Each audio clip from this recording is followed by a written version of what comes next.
This Saturday, a new chapter of Braves baseball will begin. I don't want to put too much pressure on Sean Newcomb, the young man who will make his Major League debut against the Mets, but we have waited on the new group of Braves pitching prospects to graduate since this rebuilding project began a little less than 3 years ago.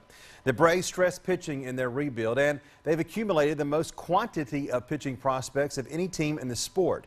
Soon we will see if the quality is there as well. Newcomb was a first-round draft pick of the Angels a few years ago out of college. The Braves got him in the Andrelton Simmons trade a year and a half ago. Newcomb was the main piece in that deal as he was the Angels' best pitching prospect at the time of the trade. He's a big kid, 6'5" and 255 pounds. He's been compared to Cubs lefty Jon Lester because of his size and because he can throw hard. Newcomb is one of those pitchers who strikes out a lot of batters and also walks a lot of batters. He has struck out 10.7 batters per 9 innings in his minor league career, but he's walked 4.8 batters per 9 innings. That makes his pitch count stay higher than normal in many games. But Newcomb doesn't allow a lot of hits. In 348 minor league innings, he's allowed just 271 hits, and that's a great ratio. The Braves are anxious to see if Newcomb is ready, and that question of when a pitching prospect is ready is one of the most difficult to answer for a team.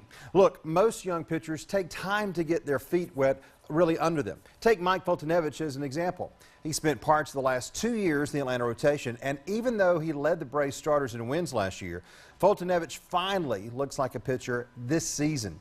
The point is, we've got to have patience with Newcomb and every other starting pitcher the Braves bring up in the next few years.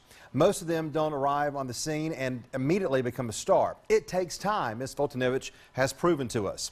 Newcomb will be the first of many young starters to come up to Atlanta, and we just have to have patience. But even if Newcomb or some of the others struggle, can they really be any worse than what we had to watch with Bartolo Colon? We all know Colon was just there for a little while until the Sean Newcombs of the world were ready for Atlanta. But watching a 44-year-old struggle to stay in the big leagues is a lot different than watching a young pitcher find his way. Newcomb will hopefully show us signs, just as Foltynewicz did, that he's got a future in this game and with the Braves.